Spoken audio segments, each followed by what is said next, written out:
Hey guys, what's going on? This is episode number 18 of Cinephile, the podcast that talks about films that matter. Rather, we discuss. We don't just talk about, we discuss. Or debate.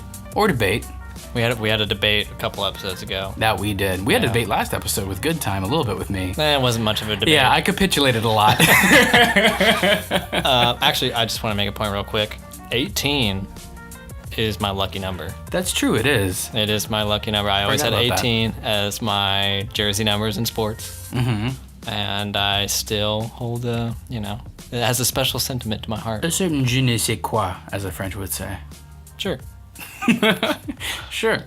Well, like I was saying, this is episode number 18, and today we are going to be discussing a film that is historical in a genre, that is potentially significant for the future of cinema, and is handled by one of my favorite directors that is a powerhouse within Hollywood, and that is Blade Runner 2049. What do you want?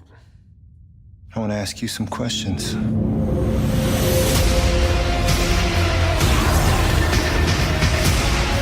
The key to the future is finally unearthed. Bring it to me. They know you're here.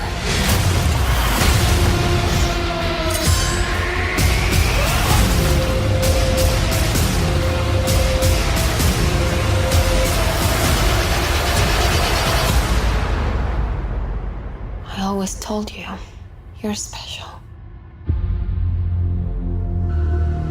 Your story isn't over yet. There's still a page left.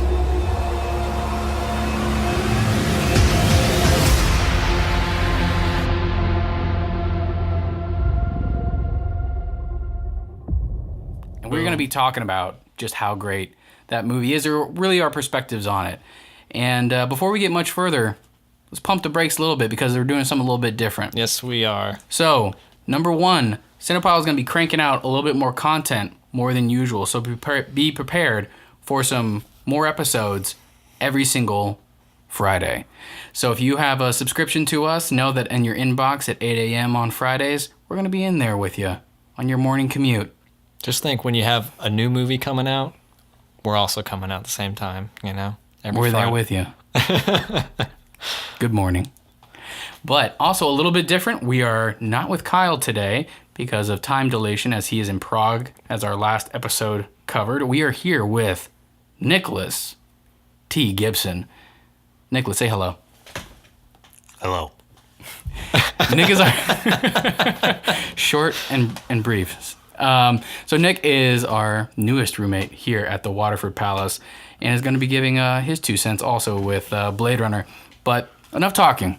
Let's dive into it. Blade Runner 2049, directed by Denis Villeneuve, and then with the director of photography. I still don't know how to pronounce it. Is that it's what it is? Villeneuve. It's for sure Denis, obviously, but then it's Villeneuve. I feel like it's Villeneuve. Villeneuve. I feel like the more I say it, the more I don't understand it. I don't know.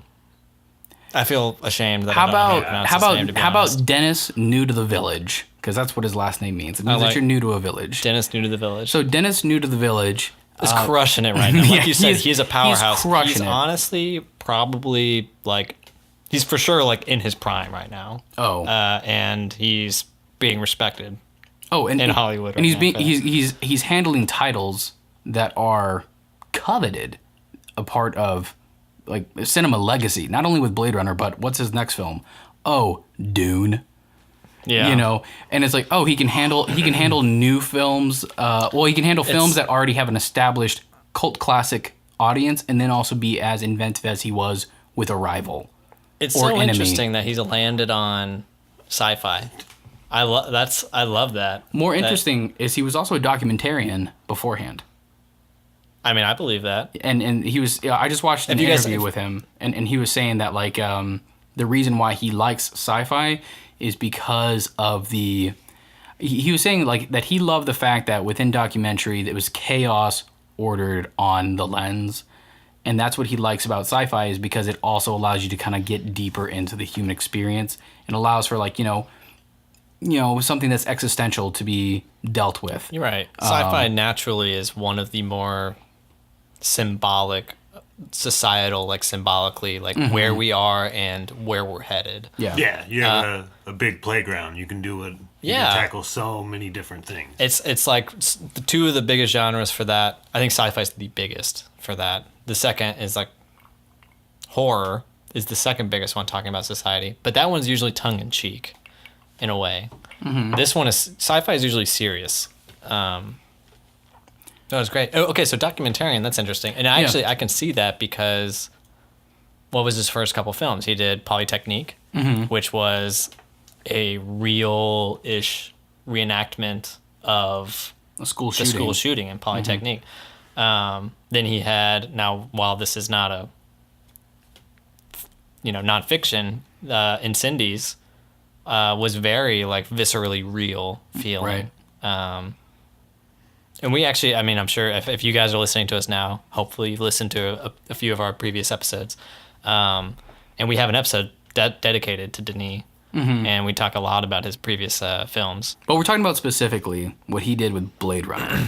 And Blade Runner 2049, he tackles, what would be a cult classic where, like, he said that he would expect the audience to come in with bats and he would join them because he knew that he was handling something precious. In that Blade Runner in itself established the sci-fi genre. If you've seen Fifth Element, if you've seen Minority Report, if you've seen anything with a flying car or, any kind of dystopic future, Blade Runner is integral to that. It is the seed that grew what we now consider modern sci-fi. So when he took it, he actually said, oh shit, like I have this now. And after he read the script, he was just like, I would love to do this. This is such a dynamite. You have that coupled with Roger Deakins and Denis, who's just been knocking out of the park, especially in the sci-fi genre. And you got a cocktail that I'm going to drink happily.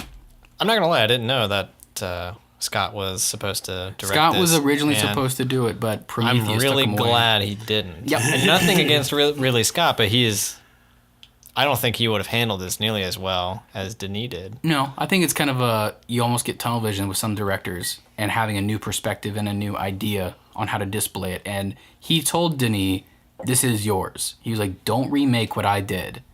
But Denis had such high respect for him, he obviously wanted to pay homage to the previous film, but did it with his own Denis spin. Because I think that's what Ridley Scott would have done. I think he would have. He stayed safe. He would have done. He wouldn't have reached out and made a new film. He would have made his old film today, I think. Which is just, it's natural too because it was his baby before. Yeah. I don't know. I feel like it would almost Hobbit syndrome. Can we quote that now? Can that be a thing? Hobbit syndrome. But before we talk about more about directors and everything like that, what did you in general take away from it? What was something that you liked about, we can say, oh, it's a great movie, but what were some things that jumped out at you from score to cinematography, editing, what? Everyone knows this, but Roger Deakins is a beast. That dude knows how to shoot film. He knows how to, and honestly, this was really cool to see him doing a sci-fi like this. I mean, it's not his first sci-fi, but yeah, this modern epic sci-fi, he did some interesting lighting in a lot of these scenes. A lot of moving lights. A lot of colored lights. When, different scenes, obviously you can go to the Las Vegas scene or a whole chapter or whatever you want to call it. And I thought the talking about what is his theme, Roger Deakins, with his Vegas lookalike, it also reminded me of the most recent James Bond when it was that super, super red hyper tungsten kind of look where I was that, no one can accomplish that look like Deakins can. But yeah, I didn't want to take away what you're saying. But no, you're not taking it anyway. This is my takeaway. Well, I've got several takeaways from Blade Runner actually. But when I think in the future, if I'm not thinking symbolically or philosophically about this film, what I will remember Blade Runner for is the visuals and the cinematography. For sure. The score, fantastic. Mm-hmm. Oh yeah, I love it. It was so grandiose. It had just incredible it was subtle but bass and sweeping. It was sweeping, but it wasn't like Distracting either. It wasn't really melodic necessarily. Mm-hmm. It wasn't like a song that they were playing for you. No, it was just woven right in with the shots. Just Yeah, for sure. And like that, I think, because honestly, when I think of Blade Runner, I think of the matte paintings from the original. I think of the synthesizers that were stretched to like their very nth degree. The moody noirness and the willingness to show the world that they live in. And so they do such a great job of just this inhale, exhale between world and individual, and how they both play off each other. And when you can actually take that world scientifically, sci-fi wise, and make it into a character, it's so great. So to say, like what I call a hallway sci-fi, I think is something like that Matt Damon film where he had the exoskeleton was going around, like it was Elysium. Elysium. I was like, it's the Greek. I never saw Elysium. I was like, it's like the Greek heaven. I forgot what it was, but yeah, Elysium, to where it's just like, it's a guy in a hallway, a guy in another like hallway that's white, and another guy in a hallway that's white. Even Oblivion with Tom Cruise, it was that's like a hallway sci-fi, to where it was just like it didn't really have this world atmospheric societal thing. Like there wasn't a character. They were to the world that they lived in. They were hiding the world exactly because they couldn't show it. Yeah, they couldn't handle it. It didn't have character. This one almost didn't have enough time to show you the world they wanted to show you. I felt like I was in the world the whole time. Yeah. Yeah. I mean, there was times where I actually forgot the actors while they were talking because I was so blown away. I mean, say what you will. People on the mass scales maybe thought that some scenes were too slow. They thought that 2 hours and 40 minutes was too much time to devote to a film. But regardless, it was a dessert for the eyes. Every single shot was beautiful and masterfully done. I think they needed that time. I know in this, like, I had a discussion with someone at my work, and they thought the movie was too long. And it's like, man, it's like, obviously when you talk about these things, it's like, it's obviously a point of opinion if a movie's too long. If you think it's too long, it's because you're not enjoying yourself and you feel like it's too long. You're looking at your watch being, oh, this is too long. But if you're enjoying, like, what you're, the cinematography, or you're enjoying the story or the philosophy that's being shown or the world building, man, it almost wasn't long enough. No, yeah. Yeah, when it was getting towards the end, it was just like, oh, man. Yeah, it was honestly... Just keep going. Yeah, it was honestly like a buffet. Like, I would eat till I exploded in terms of that movie, because there's so much content and richness to it, and there's so many varied stories. And I think that's why. It's because it's so big, you feel like this world has more stories to tell, that these characters have such interesting, full lives that that they can go beyond the screen. Like, you literally could have just, like, while you're in the street, like, while it's a scene that they're just, he's eating lunch or whatever, and you're, like, in this really busy, like, just chaos, and you feel like you could just take a left, and there's a whole story that you could just, like... Well, let's talk about that real quick. So Ryan Gosling is eating lunch at this, whatever, let's call it a pavilion or plaza at the moment. They could have just kept with him. But kind of talking about Children of Men real quick. Children of Men was brave enough to take a left and right around its characters to show the environment. In that scene, it took a left, and if you remember, it was a whole bunch of screens screaming out like, ramen instant noodles, Diet Coke this, blah, blah, blah, blah, blah, with like these neon colors. And just these people, they weren't ordering. They were, flailing at these smashing these buttons. At these screens to just get this food to come down. Like, they were like these machines, and he's just like this tepid, calm, cool character. Some of them probably were machines. Probably could have been, and like, but that's what, like, the importance of having that world is. It allows it to contrast against your character, and it allows for something that acts as a soundboard for your character to have more of a size. And I think a lot of modern cinema had lost that, but then Denis was like, not here, brother. He's like, I'm gonna bring it back, and that was one of the things that I loved. But Nick, what were some of the kind of things that sort of like shot out at you in terms of just like cinematography or anything? Like, when you thought about it, what's the first thing that comes to your mind when you think Blade Runner 2049? One, just the visuals. Yeah. Right off the bat, and sure. the sound, all of it, because pretty much every aspect of it, the emotions that it invoked, the shots that it took. Basically, I'm just adding on to what you guys said. The moving lights, just all of it. The CG was actually solid. impressive because it never felt fake to me. Nope. And like, obviously, a huge chunk of this film is just pure CG. When you go from the cities, they even have the recreated, I forgot her name, from the previous Blade Runner, the android. Rachel. Rachel, thank you, Rachel. Rachel, yeah. The recreated Rachel looked Flawless. totally real. Like, I mean, I was leaning forward, squinting, and I was just like, did they find her daughter or what's going on? And I was like, is this? So my thought is that they must have found a real person, you know, that was very, very similar to Rachel, probably makeup her up, you know, some prostheses, and did a lot of physical effect, and then built on that with CGI. Absolutely. I would love to see how they did that. But just remember back not too long before this with Star Wars when they did it with Carrie Fisher. When she was younger, when they went back to the beginning of New Hope and they showed her. I mean, she didn't look bad, but you could tell it was CG. Right. This you couldn't really tell was CG. No, this was like a whole nother new, like, the Uncanny Valley. It didn't know. Like, I saw it as a real person. Yeah, and I don't want to just like hark on this one thing of CG because that's how the whole movie was. It was just nothing felt really fake. If anything felt fake, and I'm not even saying it felt fake, but the most fake thing was maybe the bees. And that was like such a inconsequential. Well, I just meant like CG wise, like it's such an inconsequential. And we can talk about the bees later of what symbolically maybe that represents. But yeah, everything, it still felt like the original Blade Runner where it was all practical. Everything this melted. still felt real, which is amazing. Yeah. Well, and then I was listening to an interview that Denis did with Google with like their Dennis, sorry, Dennis New Village, that Dennis had with a bunch of like Google like AI developers and everything like that, and he was talking about how he really does despise the green screen phenomena that, you know, the kind of comic book films have like brought into such, you know, in vogue kind of methods.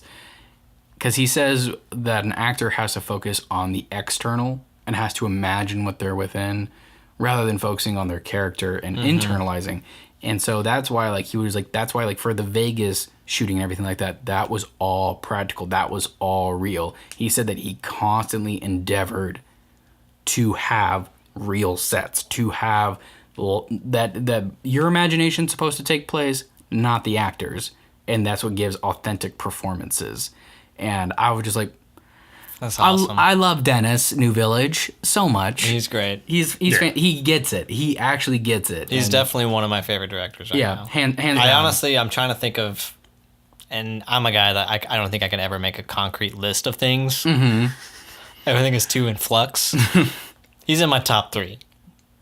Okay. For sure. In my top 3 right now of active directors. Yeah. There was one more thing I wanted to say about hot takes. I have a really good hot take, and this is more of maybe a logistical hot take. Okay. If that's the right word for I this. guess. IMAX. So I've seen this film twice. I saw regular theater, 2D, and I saw IMAX 2D. Don't see this fucking shit 3D. Don't see anything 3D. Unless it was shot 3D, then you could see it 3D. But the interesting thing about the IMAX is that it actually... Let me preface this real quick. So when I saw it the second time in IMAX, and if you don't know, IMAX screens are really big and they're really tall. That's one of the big things about IMAX is they're taller than a normal screen. Mm-hmm. And so when someone shoots IMAX, mostly the image just gets much, much taller. So it's more of a square aspect ratio than really wide. And when this movie started playing, I noticed that it stretched almost to the top and bottom. And I was like, wait, how did they do that? How is this reaching the screen? Did they punch in? Did they like crop off the edge? Did they like blow it up and then crop off the edges? Because it went from a wide aspect ratio to a much more narrow one, but just huge. And then I had, it confused me at first. And then I researched it and found out that no, they actually just shot more than what they show in the theatrical release. So if you see it in IMAX, which sadly it's already out of IMAX, they had to get rid of it for Geostorm. For fucking Geostorm. Hey, Jesus. That looks like an amazing movie. Get out of here, dude. I forgive you. No, but they actually shot it with, I think they said it's like 25% more picture, top and bottom. Oh, It just wow. goes up and down. And that was the IMAX. So you only got to see that if you saw IMAX. And so they actually did a lot more work in the film than you see theatrically because all the CG, everything has to actually go that much Right, right. further. That's crazy. That's really And it's cool. yeah, it's I think 4K or it's like super high def. It looks super sharp. So would you say like that when it comes to like Blade Runner 2049, did it do something different? Like, can it be? Do you think it'll have such a seedling kind of effect that the original Blade Runner had? I kind of think it is. And it's hard for me to put my thumb exactly on what it is, but I think this was in an age of we're so heavily like already bombarded with heavy CG films. So it's not like we haven't seen heavy CG before. Yeah. But the way they did this, and there's multiple fronts we could talk about this, but as far as like visually what they made, I think this was the modern version of the 82 Blade Runner in a sense of pushing the boundaries of sci-fi. Yeah, because I mean, I would say for the CGI almost, and then just like I don't know, I don't want to say like necessarily the storytelling, but showing that again that philosophy and that getting into like a deeper meaning of trying to explore something with the art of film can still be done. And That's the most important thing. And I thought like it did. It was like it was in the flotsam of jetsam of just terrible movies that are just kind of really just plugging like movie theaters now. It was like this light in like the darkness. Not to be so dramatic, No, but I it was just like understand. it was like just such an excellent movie, and it showed that great movies can still be made. You just have to give a crap about it. Because what was the first one about? The first one was mainly about, or if we were going to just like put it down to like one sentence, Yeah. it's like, what is it possible to have robots and have them be human? Can they still be conscious at all? And can they have feelings and have agency and decide what they want to do? That was the first one. And you kind of end with, yes, they can. Mm-hmm. They are people. Depends on what ending you're watching. Sure. I don't think all in. Like, I think you still can come to that conclusion. For sure you regardless. can. And this one, it just picks up where it left off and goes further with it. Right. It's like, okay, you think that robots? Sure, robots are human. They can be people. What about a hologram? Can that be a person? Can this have consciousness? And so it just took it. I feel like this movie, it just as before we get too deep philosophically, Right. just talking about where this stands as far as sci-fi, and is it the next torchbearer? Is it the new bar that's set for modern sci-fi?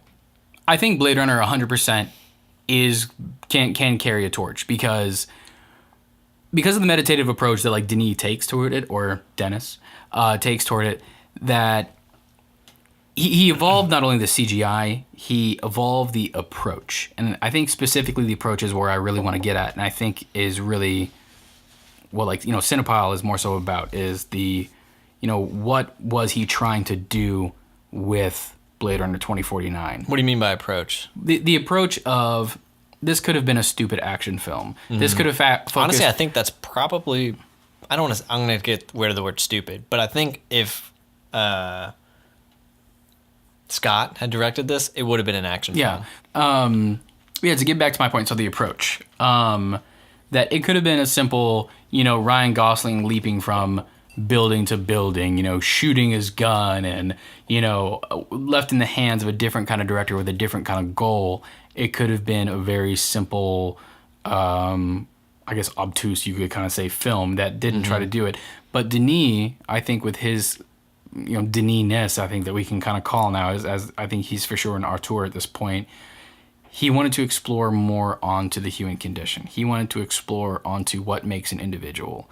He wanted to explore on, where does sentience begin and where does it? Yeah. I wanted to interject real quick. Okay. I shouldn't even say interject. I wanted to add to what you're saying, is that what is a better genre to talk about these things you just said, about the human condition, about philosophy, than sci-fi?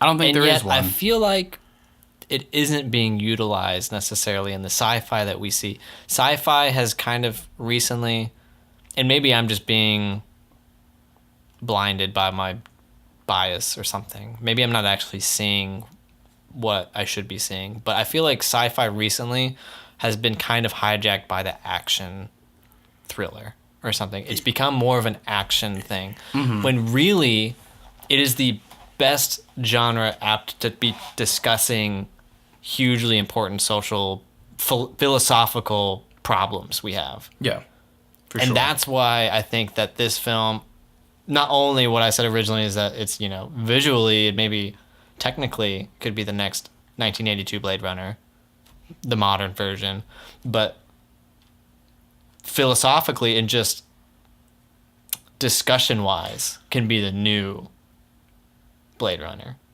And it could be the new bar for sci-fi. For sure, because, I think this is one of those movies that you need 2-3 times to get something from it. Yeah. The just the issues that it tackles. Just exactly that. What it It's a fiendishly hard thing to talk about when we're talking about these philosophical problems, and that is what's important. When a film can help you think about these issues, it's a tool for thinking, Like film can be a tool for thinking and a gateway to new ideas. It helps you gain new perspective. Exactly. And sci-fi, I think, is such an integral, and it can be looked at as silly, like people can look at Star Trek as silly, but you guys especially know that Star Trek isn't very silly. No. Like, yes, there's some tongue-in-cheek, there's some of course. campiness to it. You can go back and find anything that's campy. But it's, like, genuinely important for discourse. And is trying to push the boundaries of, like, philosophical thought. Well, and I think to the broad public. And that's the important part. And I think the thing is with that is how you said boundary, and there's only boundary with progress.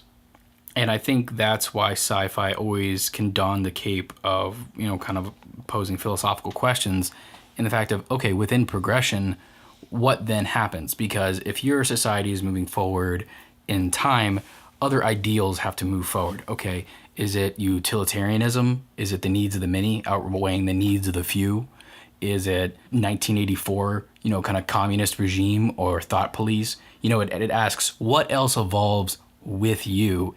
And it's like, it's essentially it's a thought experiment on the screen. It's exactly that. It's a mirror, but it's also like, it's an objective mirror. It can be a wacky mirror. It can be a funhouse mirror. It can be, like you can make it whichever way you want, but it's meant to reflect on society. Right. And it's meant to make you think about where we are now and what we will become.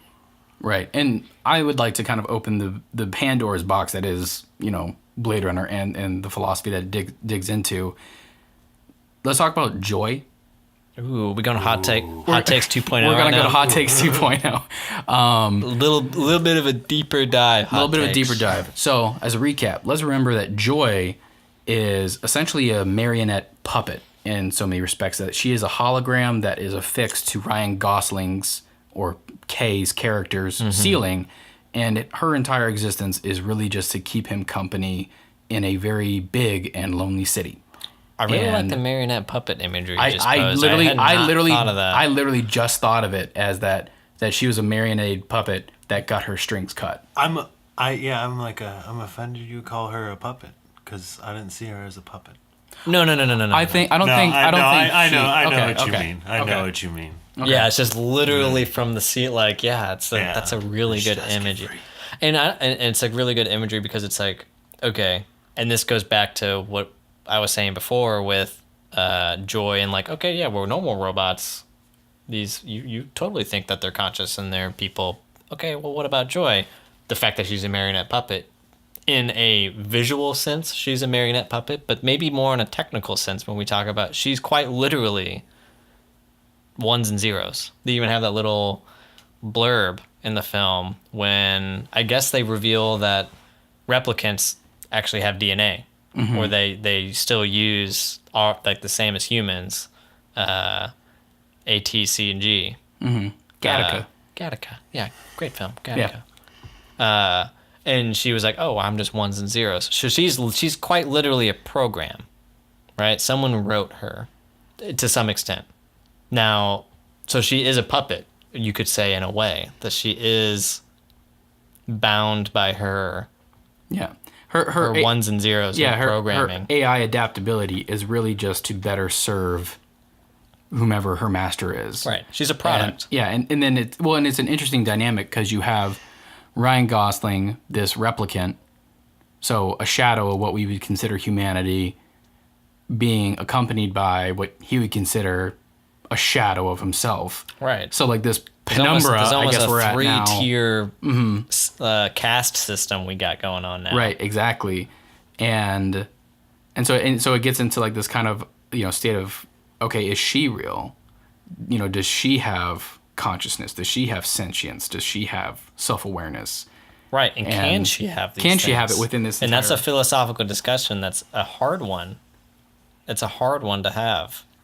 And I think this, in a similar way that I'm a big fan of Ex Machina, I think Ex Machina did a really good service to this discussion as far as doing a Turing test and you genuinely being like, can this robot have consciousness? Is it actually aware of the things it's doing? Is it, we're hurting it, and does it actually know that it's being hurt or that it's being held captive? It says it does. It appears to know, but can we actually think it does? Does it actually?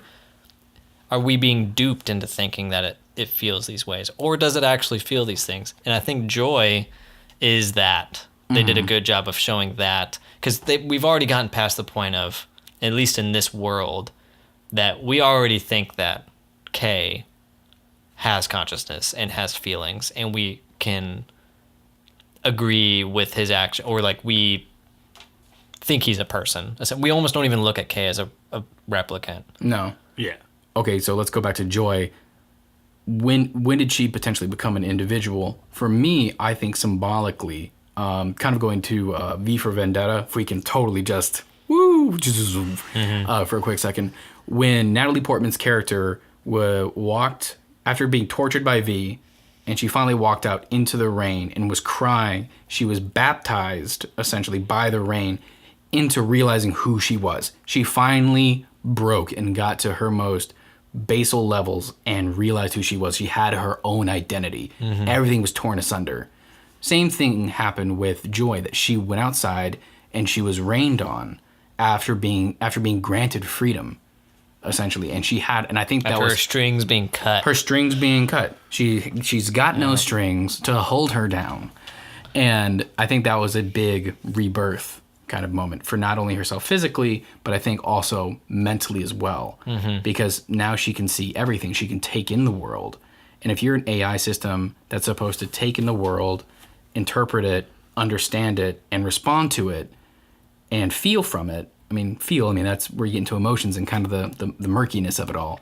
But the beginnings of her as an individual, I think, began at that very moment. And that's where the real discussion goes is, and just harkening back to what I said just like a couple minutes ago, is does she actually feel those things, or does she only Feel like she look should. like she feels those things to you? So yeah. Is there a distinction between the two? Right. Is there a difference? That's a good question, because to me, like, immediately right off the bat, I immediately didn't think it was an AI.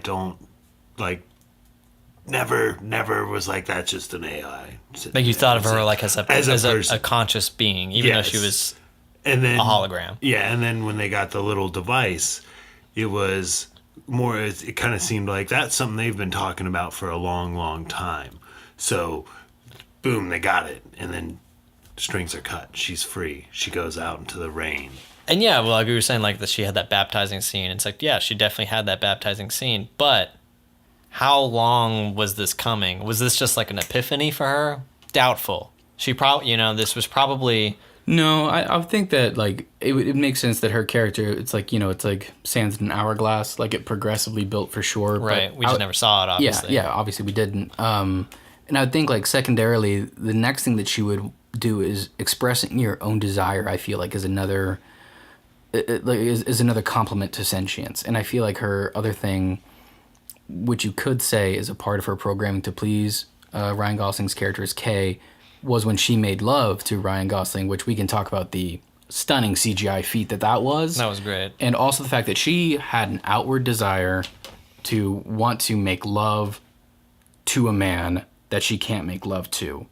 So it was a desire to want to be human and have a human connection. And I think, again, that was a part of it. And even in her termination later on, she feared for her own mortality. And she lunges for Kay because she realized that life is short. And I think that's the most, she shed her mortal coil.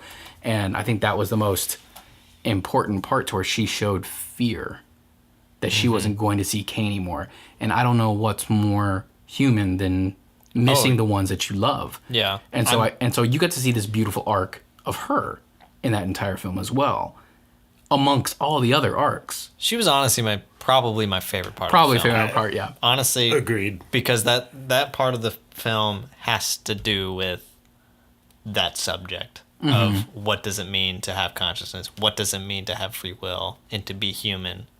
And I think they did a really good job of, like Ex Machina, making you feel for this character that you normally shouldn't feel for.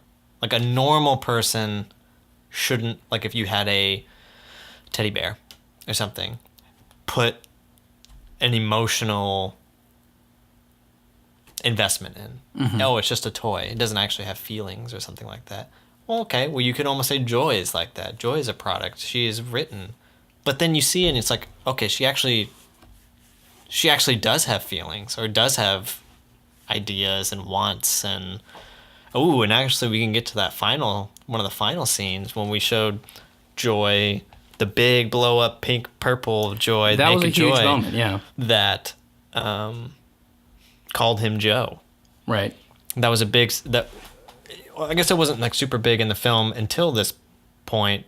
I mean, it's kind of big, but it wasn't like a big pronounced moment. But earlier in the film, Joy names Kay Joe, because they believe that he is this transcendent being now. He is the firstborn. The next step in human evolution. Yeah, he's the firstborn replicant. Mm-hmm. And born beings deserve to be named. And so she dons the name Joe for him, which is funny because she's Joy and Joe. And then towards the end of the film, it was a big thing for him. He eventually takes on that name when he meets who he thinks is his father, Harrison Ford. And he says, "Oh, I'm Joe."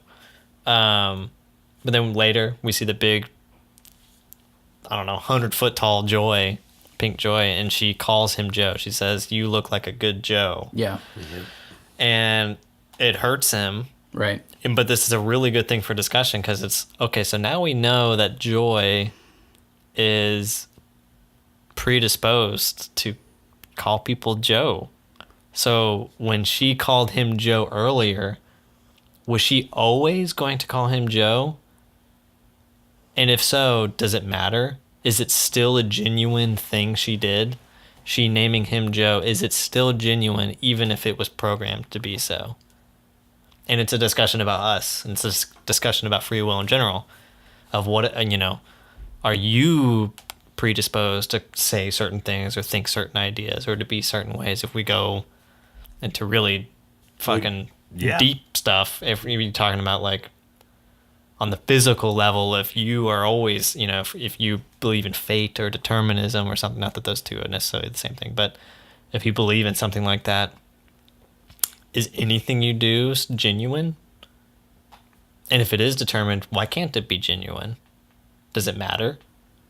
So I think it's an interesting introspection looking at Joy, Yeah. especially in that moment. Right when that happened, that's what I thought. When she called him Joe, I thought it was brilliant. And it really made me think. Yeah, because it gets into the fact of if she has one name in her mind and she names him that one name, But she doesn't know she has one name in her mind. But exactly. I mean, what she's drawing on is a one-name vocabulary, but nonetheless, I think it's the action of wanting to name someone, and it was the fact that she was wanting to give him meaning to her as well, and to the world, and to himself. And I again, I thought that was a huge moment. And even with later down the line with Harrison Ford, when he's in Las Vegas, there's a fake dog, and that dog, fake. well, potentially fake. Potentially. We Potentially don't know. fake. You don't know because Ryan Gosling's character inquires if that dog is fake or not, and Harrison Ford says, By fake, you mean replicant. Replicant, yeah, dog. Sorry, not a cyborg dog. This isn't Fahrenheit 451. But Harrison Ford says something really specific and notable, and he says, "I don't know. Why don't you ask him?" And so it's Well, yeah. and so Harrison So Harrison Ford is putting forward the idea of what I kind of thought of as like the whole idea of I think therefore I am. So if you think you're a person, you're a person. You don't have to prove to anybody that you are a person. If you can think about who you are, if you can think about what you are, you have sentience. You have the requirement for sentience. And I think that's what that was getting at. Now that dog probably doesn't. I think for the maybe not. audience, it was talking about for Ryan Gosling's character, because Gosling's character is looking for, concrete evidence to make him him. And meanwhile, he had the answer all along. It was like, well, do you feel like you're you? And that's the question that we all have to ask ourselves at one point. Am I me? Purpose. Yeah, do I have purpose?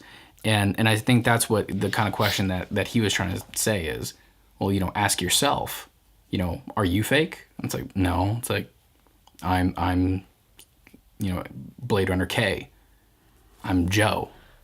And an interesting thing, this is kind of sidetracking real quick, but I remember jotting this down, but the baseline test, a little bit about that is... Interlinked. Some of that comes from, and shoot, I wish I had it pulled up. I can't remember the name of the book. It's actually the book that some of the lines come from. There's like a poem in there. There's actually this book that has a poem in it, and some of the lines come from this poem in this book, and it's actually the book it makes an appearance in the film. It's like in the first scene we see Joy, she serves him dinner, and then she like goes and picks up a book off the table, and they do this cool CG thing where like she picks up the book and a hologram version of it comes up. That book is actually a real book, and that's where some of the baseline things come from. But in that book, it's about a guy who dies and then comes back to life, and he has like a spiritual moment where he saw this giant white fountain, and he was just big moment. And then he reads the newspaper, and someone wrote an article, and someone described seeing a giant white fountain. And he was like, oh my God, I'm in on something. This is really important. I need to find this person and talk to them. Because this is a critical thing in his life now. And he goes and tracks this person down, and they talk, and the guy says, this was a clerical mistake. I meant to say it was a tall white mountain, not a fountain.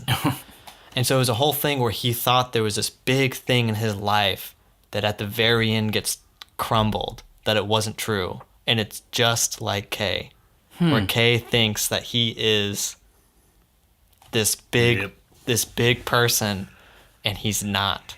And so it's this interesting, it's just a really small detail that they added that... that's craftsmanship. That's That's amazing. I had no idea. Exactly. It kind of hits at...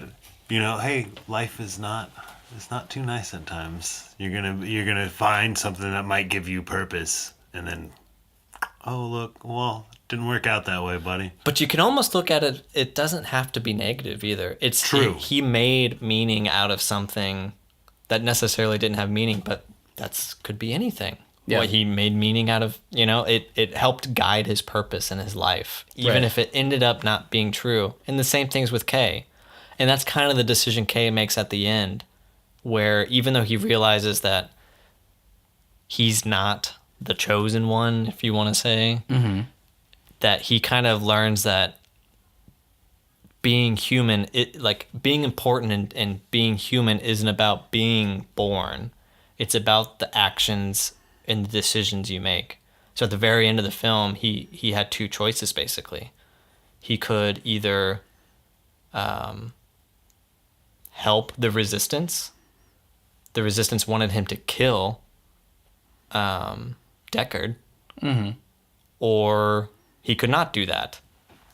And he chose to kind of do he chose his own path. He kind of did in between, where he pretended he was dead. So he didn't kill him, and he didn't want him to get it. He kind of wanted him to meet his daughter. He chose his own path. Right. And that's his way of kind of becoming human. Yeah, because he was like, you just died in the ocean. Right. And he's like, I couldn't find your body. And then it was in that action that with all of his strength, he still brought Deckard to his daughter. And, then he died on the steps, leaning back, looking at the snow. And I thought the snow was very interesting because just like how... Joy. no, not Joy. I'm talking about in the original Blade Runner. Oh. That all the tears will be lost. Well, and it will be lost like tears in the rain. He was being rained on, and it's a different story, and he's being snowed on. And so and at the same time, they were playing the Vangelis song that was the theme song in the ending of that part of the movie. And I think that was the big golden connector between those two, was kind of like this ending baptism again, but in a different kind of format. In that it was showing that we're now in a different stage of not only matter, going from water to snow, but a different stage in the story. And I think that was very well done symbolically, and again showing that that meditative, intelligent craftsmanship approach that Denis brings to the table when he's commanding the camera, and that was something that. Well, hold on now. Roger Deakins is commanding the camera. That is true. Roger Deakins commanding the camera. No one commands the camera like Roger Deakins. That's true. So commanding his actors, and moving the story around. But I thought that was a really good, just again, that minute detail. I also looked at it as kind of a look back at Joy's epiphany, kind of. Maybe I shouldn't say, but like her big moment with the rain, where she kind of was like, "I'm alive. I am something. Yeah, she's interacting with I'm nature. actually a being."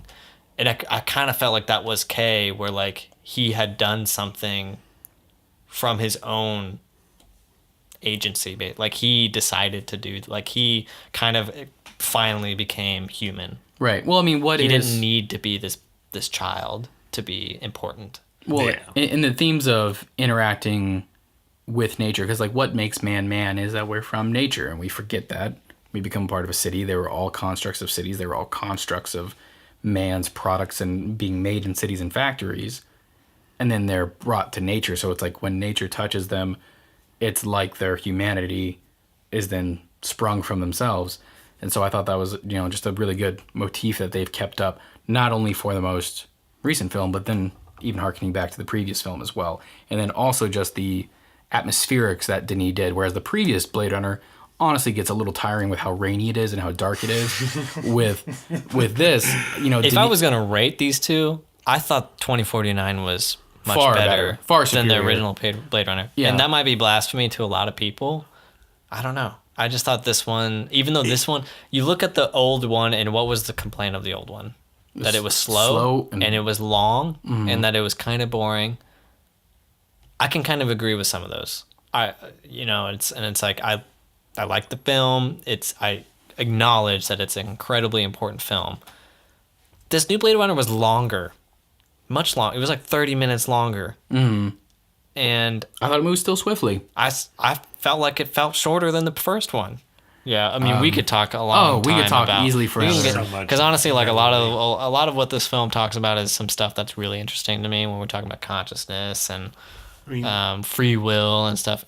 But those are rabbit holes that, for one, there's no settling those debates. It's really, it's like we could talk in circles for that. even And- the future of AI in our world today. yeah, that's a huge discussion as well. Its own right. I mean, it encompasses all of that too. It's all. I mean, but I think that's what sci-fi is. It proffers these huge questions. I mean, even the scene of the child labor being shown of taking apart all the mechanical parts for the nickel to be San used in the Diego for the being a capital dump. ships. Yeah, and it's like, okay, cool. It's child labor laws. It's like, okay, They're orphans. Yeah, they're all orphans too.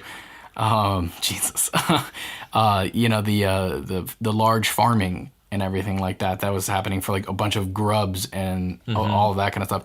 Protein. No one's ever seen really like having jobs. Everyone's just consuming like these gnashing mouths of just like being fed to excrete to be commodified. It's okay. What does that say about our consumerist?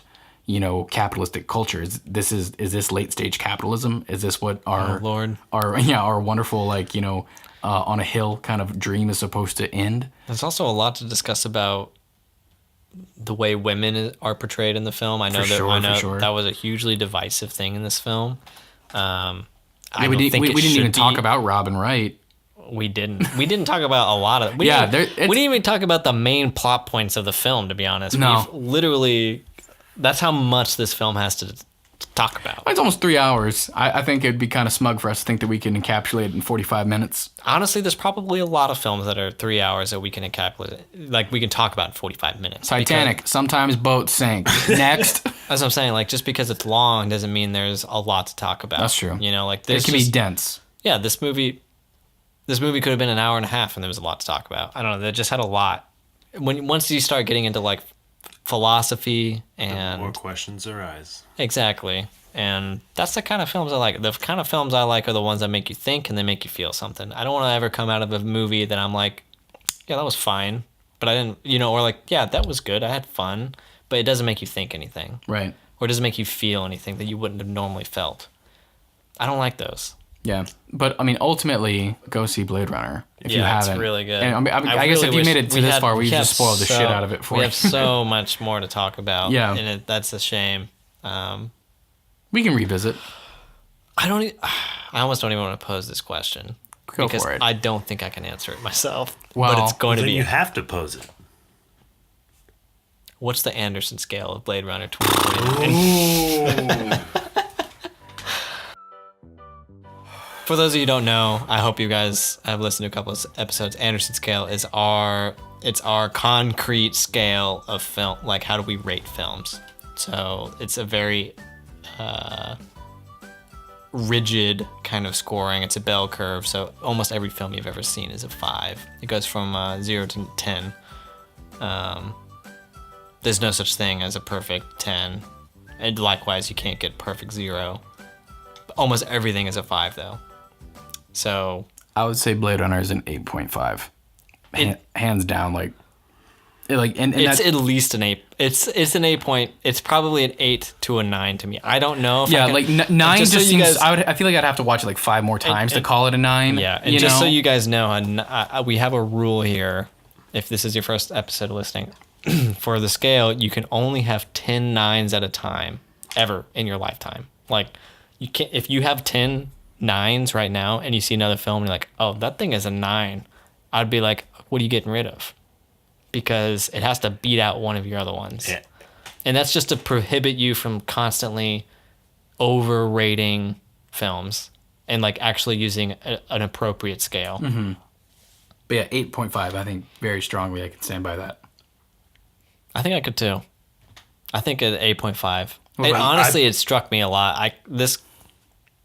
And I don't put many things. I don't have 10 9s. Yeah. I probably have like 3. Yeah. Because I'm so afraid of putting something in that category. What would you rate it? Because it's a commitment. For me, it's a 9. Just because the emotions that movie struck in me, just immediately how it sucked me into the film, everything about it just, there was never a dull moment. There was nothing that I could look at and be like, what the hell are they doing there? Why go like this? Just all of it had me completely engrossed in it. And there was nothing in there, even if I didn't understand it necessarily, I knew there was understanding to it. Right. That there was something that was behind it that I could later understand. There wasn't something that I felt like, this wasn't a, what director am I thinking of? Twin Peaks guy. David Lynch. This wasn't a David Lynch film that there's like, I don't understand this, but I'm pretty sure there's nothing to understand. You know, like this is just, you know, not that everything David Lynch is like that. Right now, I get you where you're getting at. But it's just mine. You know, this had substance to it, and it's just that I haven't thought about it enough yet. Right. If I don't understand something. Mm-hmm. And shoot, we're out of time. But I remember, okay. I remember you brought up the bees or whatever. Yeah, do that real quick, and then I'll close out. So an interesting thing about the bees that's kind of a cool thought is that they kind of so the scene, just to break down, it's like he goes to Las Vegas and he sees some heat map of this movement of like, oh, what is that? Something, life maybe. So they go check it out, and then he stumbles upon this one bee, and then it leads him to all these other bees. And the bee, it almost seems super random because it's not addressed again at all. So for the sake of plot, it's like, okay, well, Harrison Ford is, you know, getting honey or something, or he's using these bees for planting other stuff. We don't know. But symbolically, it represented maybe a couple things. One, in the first Blade Runner, it talks about the wasp. There's the part of the baseline test. What does he ask her, Rachel, if a wasp landed on your hand or something? Yeah, would you kill it? Would you kill it or something? And that was a test, right? Mm-hmm. And she said yes, right? She would kill it. And so this is just one of the things, but bees land on his hand, and what does he do? He doesn't kill it. He doesn't do anything. So that's almost a symbol that he isn't her son, for one. The more interesting symbol, I thought, was that the bees represent basically replicants, that they are all kind of the same. It's like a hive, and that the first one that there was this one lone bee that dragged him in there was kind of the outsider. To him, it was him. Right. He was this outsider. And the reason I think that this was purposeful is because I also think that Wallace's headquarters was kind of a beehive. It was all yellow. It was all angular. Like a hexagon of a honeycomb? Yeah, it was a honeycomb. And when that one replicant gets born out of the sac, it's very... Very honey-like, and it's insect-like. Yeah. And so he's kind of the queen, and he says he has many children. He's kind of this queen bee kind of thing. That's really good. Wow. Yeah, So he has drones and everything. Yeah, that's really good. That's a really good perspective. I'm glad you shared that. That's really, really good. Yeah, so I mean, it's not necessarily like a huge plot point, but it's just kind of a cool little imagery that's like, oh, yeah, I think that is somewhat tied in. Boom. Boom. That sound was everybody's heads being pulled out of their collective assholes right there. Neil just blew everyone's mind. Well, in closing, definitely watch Blade Runner. If you've already seen it once, safe to say watch it again. There is always going to be more information to see. And just like at the beginning of Blade Runner, the first shot wasn't I. And know that as you watch a movie, it kind of watches you and it reflects on you as you reflect on it. And it's a growth that every single time you watch that movie, there's always something more to be gleaned from it. So that's what we're always trying to here to do, talk about and expand on. So this has been Cinephile, again, the podcast that talks about films that matter. I've been Cooper Carr. Neil Anderson. Nick Gibson. And Nick Gibson. If you are listening to this right now, do remember that if you are on iTunes, writing us a review always helps us out. YouTube, you can like us. SoundCloud, hey, you can throw us a little heart. But most of all, feel free to share it with anybody else that you feel like actually cares about films. And then also special thanks to Stash Jenkins for the music, and also Jesse James. Thank you guys so much, and have a great one. We'll see you on the next time, next Friday. Bye. Thanks, guys.